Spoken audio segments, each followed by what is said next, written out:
And I talked to her and she said, "Mommy, I missed you." I said, "I miss you too, baby."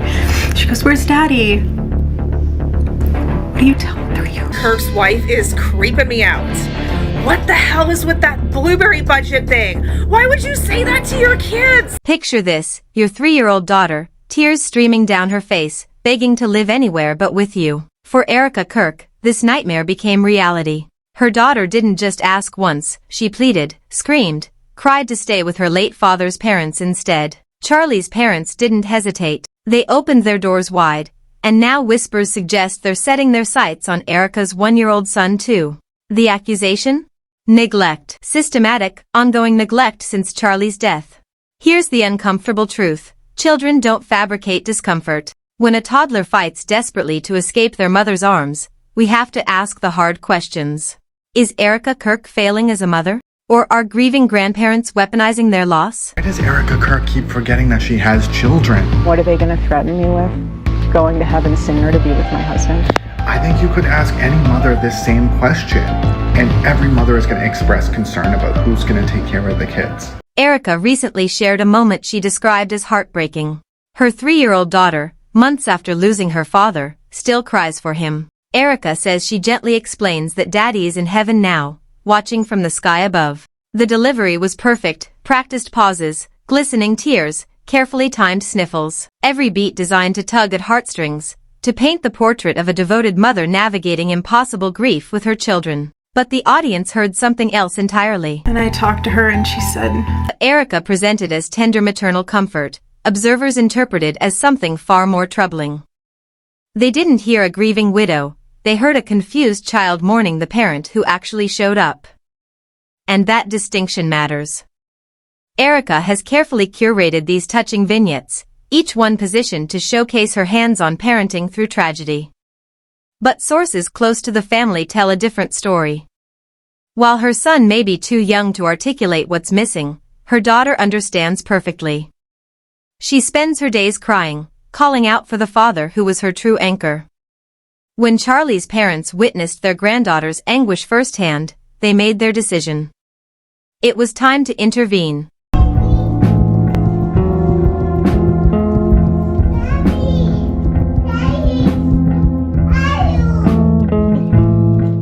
Charlie's parents never warmed to Erika. Their concern? She seemed more interested in Charlie's wallet than his heart. Looking back now, their instincts may have been sharper than anyone realized. Since Charlie's death, the curtain has pulled back on Erika's ambitions. A resurfaced interview offers a revealing glimpse. Charlie and Erika debate household finances. He advocates for shared responsibility. She insists repeatedly, adamantly, that she alone should control the money and sign the checks. Her refusal to compromise spoke volumes then. Her actions after his death scream even louder. If you are marrying a man that is not capable of completely and totally handling the finances, then you should not marry that man. Finances will break a marriage quicker than anything else, period. But what if he checks all of the boxes, he just is horrible at money, Fine. and you're really good at matter. money? Doesn't matter. Okay. Doesn't. Within weeks of Charlie's funeral, Erika had already positioned herself as CEO of Turning Point USA. Orders flowed. Financial decisions accelerated. It was as though she'd been waiting in the wings with a fully formed business plan, simply biding her time. This ambition isn't new, it's been there all along, just beneath the surface. Erika didn't emerge from obscurity by accident. Before Charlie, she pursued multiple ventures aimed at wealth and influence. Her father maintains close connections with Trump and prominent Republican figures. Her entire trajectory was engineered to establish her as a MAGA movement leader for the next generation. She once let slip that meeting Charlie wasn't coincidence at all. That admission recontextualized everything. The more people investigated, the clearer the pattern became. Erika never truly wanted Charlie, and possibly not the children either. Which might explain why motherhood seems like such an afterthought now. The time I was in Israel with my husband, well, that was the second time, but the first time with my mother on a pilgrimage. And I was standing in the ticket line, and I remember looking behind me, and in the the snake of the ticket line was a guy who looked very familiar. I had no idea who he was. And I told my mom, this guy looks so familiar. And as a typical mother, she said, go and say hi. No. We were late for our flight, and I'm not going to come off like a crazy person with that's just weird. That ended up being Charlie. Nothing is by Consider Erika's work with Romanian Angels, an orphanage she operated. According to multiple accounts, she never connected with the children on a genuine level. It was always about appearances, about the narrative, about what it looked like from the outside. More disturbing rumors have circulated, allegations that the organization separated thousands of children from their families, sending them to Europe and Asia without proper documentation. These claims remain unproven, but significantly, they've never been definitively debunked either. The questions linger, uncomfortable and unresolved, much like everything else surrounding Erika Kirk. Apparently, she used to run an orphanage in Romania, and it was a Christian orphanage, and allegedly a lot of kids went missing. A lot of kids who came into that orphanage went missing. With her ties to you-know-who, his ties to you-know-who, a lot of people are speculating that those kids were... Erika speaks passionately about preserving Charlie's legacy, ensuring his work continues uninterrupted. Noble words. Empty actions.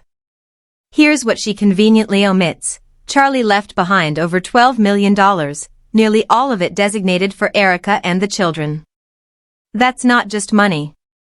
That's a cushion, a safety net designed specifically so she could step back, grieve authentically, and guide her children through their trauma without financial pressure for years. Turning Point USA didn't need saving either. The organization has an established structure, a functioning board of trustees. While Erika certainly plays a role, her immediate ascension to CEO was never necessary. The infrastructure Charlie built was designed to operate without him. So her narrative about protecting his legacy? Dead on arrival. Charlie's true legacy was ensuring his children wouldn't suffer after his death. That was the priority he'd have wanted honored above all else. Instead, Erika delegated childcare to an army of nannies and launched what can only be described as a grief tour under the Turning Point USA banner. The optics tell their own story. Erika arrives at every interview, every public appearance, immaculately dressed in designer ensembles. Her wardrobe budget appears generous as funded, presumably, by the inheritance Charlie intended for their children's care. Combined with her compulsion to transform every moment of their lives into performative content for the MAGA faithful, it's hardly surprising her daughter exists in a constant state of sadness. You'd think the mounting criticism would prompt some self-reflection. Your 3-year-old daughter literally begging to live elsewhere should trigger alarm bells. But introspection isn't Erika's style. Instead, she doubled down on the only thing that seems to motivate her, money. Her next move raised eyebrows across the internet. Erika launched a GoFundMe, soliciting donations for vaguely defined purposes. Astonishingly, millions poured in. The backlash arrived swiftly and brutally. Critics accused her of weaponizing Charlie's death, of monetizing her children's grief for personal profit. The comments section became a tribunal. I wish he would have seen that she was all about the money. It's sickening. Erika is a phony and never was a grieving widow to that man. She is a fake and her tears are fake. And then came the comment that crystallized public sentiment. Hopefully, the children will end up with their paternal grandparents in the end. That sentiment is precisely what Charlie's parents intend to make reality. They've moved beyond concern into action, filing for full custody of both children. What finally shattered their restraint?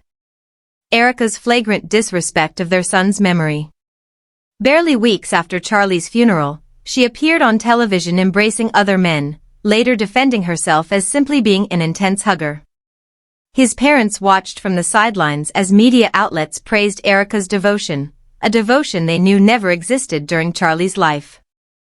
Then came the rumors that changed everything. multiple reports that Erika's nannies had contacted Child Protective Services repeatedly because she couldn't be bothered to check on her own children. That ended any possibility of compromise.